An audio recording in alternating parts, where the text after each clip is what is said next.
विश्व विख्यात विजयनगर साम्राज्य। यहाँ से पाध्ये वंश की एक शाखा कोंकण के गोड़वली ग्राम में चली गई और वहां से महाराष्ट्र के ही श्री क्षेत्र पंढरपुर में जा बसी। इस वंश के श्री काशीनाथ अनंत पाध्ये ने धर्म सिंधुसार नाम का ग्रंथ लिखा, जिसे पालकी में सजाकर काशी के महापंडितों ने सन 1790 में शोभा यात्रा निकाली। कालांतर में इस कुल की एक उपशाखा पैठण चली गई, जहां उन्होंने गोड़वलकर उपनाम धारण किया। फिर उनमें से कुछ लोग सन 1791 से नागपुर जाकर रहने लगे। सदाशिवराव गोलवलकर और उनकी धर्मपत्नी लक्ष्मीबाई की कुल 11 संतानें हुई, जिनमें से 10 अल्पायु रही, किंतु उनकी 9वीं संतान ने पाध्ये गोलवलकर वंश को धन्य कर दिया। शक संवत 1827 माघ वद्य एकादशी अर्थात 19 फरवरी 1906, समय ब्रह्म मुहूर्त के तुरंत बाद प्रातः 4:34, जब स्वतंत्रता के पुराने वैभव को याद दिलाते हुए नागपुर के भोंसले राजप्रासाद में नगाड़े बज रहे थे। इस मंगल ध्वनि को सुनते हुए बालकृष्ण रायकर जी के घर उनकी बहन लक्ष्मीबाई गोलवलकर ने अपनी 9वीं संतान एक पुत्र को जन्म दिया, माधव सदाशिवराव गोलवलकर, जिसने अध्यात्म से प्रेरणा लेकर भारत के राजनीतिक, सामाजिक, शैक्षणिक, औद्योगिक और सांस्कृतिक क्षेत्रों पर एक अमिट छाप छोड़ दी और अपना मनुष्य जन्म सार्थक बना दिया। कर्मण्येवाधिकारस्ते मा फलेषु कदाचन मा कर्मफलहेतुर्भुः मा ते संगोऽस्त्व कर्मणि।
सहनशीलता, दृढ़ निश्चय, एकाग्रता, ज्ञान पिपासा और भारतीय संस्कृति के अन्य विशिष्ट गुण जो माधवराव में स्वयं ही विकसित हो रहे थे, उन्हें समस्त भारतीय समाज में विकसित करने के लिए डॉक्टर हेडगेवार ने 1925 में विजयादशमी के दिन नागपुर में अपने कुछ साथियों के साथ मिलकर राष्ट्रीय स्वयंसेवक संघ की स्थापना की।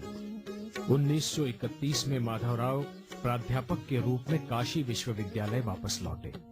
उनके कई छात्र गरीब लेकिन प्रतिभाशाली थे। माधवराव अपने वेतन का अधिकांश भाग उन छात्रों के लिए पुस्तकें खरीदने में लगा देते थे। जबकि वो प्राणी शास्त्र के अध्यापक थे, परंतु उन छात्रों की सहायता के लिए वो अन्य विषय स्वयं पढ़ते और फिर उन्हें पढ़ाते। लेकिन छात्रों में जाति आधारित भेदभाव को देखकर वो पीड़ित हो उठते और उनमें समरसता लाने के पूरे प्रयास करते। इन्हीं गुणों के कारण उन्हें अपने छात्रों का आदरपूर्ण संबोधन गुरुजी प्राप्त हुआ। तब स्वाभाविक था कि उन्हें महामना पंडित मदन मोहन मालवीय जी का भी स्नेह प्राप्त हो। डॉक्टर हेडगेवार जी के नाम से तो गुरुजी सुपरिचित थे ही, और भैया जी दानी ने विश्वविद्यालय में जब संघ शाखा शुरू की और गुरुजी का परिचय संघ के कार्यों से करवाया तो वो भी शाखा में जाने लगे। 1933 में जब गुरुजी डॉक्टर हेडगेवार जी के निमंत्रण पर विजयादशमी महोत्सव देखने नागपुर आए तो जिस सामाजिक समरसता के वो इच्छुक थे वो उन्हें संघ के भिन्न कार्यक्रमों में देखने को मिली। 1935 में गुरुजी ने वकालत की परीक्षा प्रथम श्रेणी में उत्तीर्ण की, परंतु उनका सारा समय संघ कार्य और रामकृष्ण मिशन के सेवा कार्य में ही बीतता था। संघ कार्य में सहभाग करते हुए भी उनका मन अध्यात्म की ओर ही अधिक था।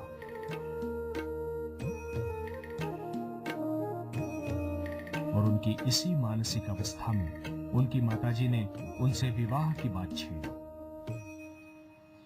मधु,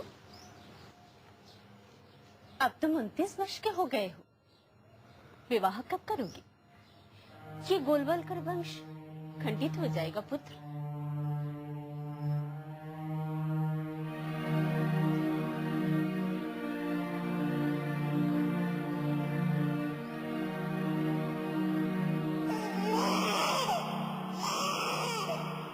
bloody Indian swine!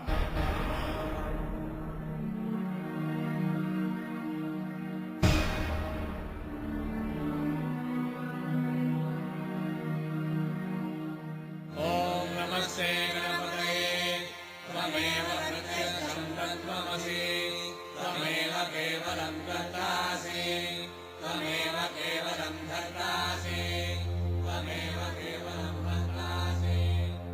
ताई, तू मुझसे वंश खंडित होने की बात मत कह।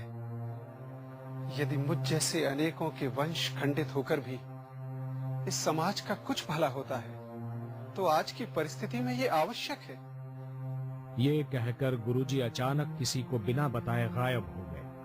अपनी आध्यात्मिक साधना को पूरा करने के लिए गुरुजी पहुंचे बंगाल के सारगाछी। स्वामी रामकृष्ण परमहंस के प्रिय शिष्य स्वामी अखंडानंद जी के चरणों में।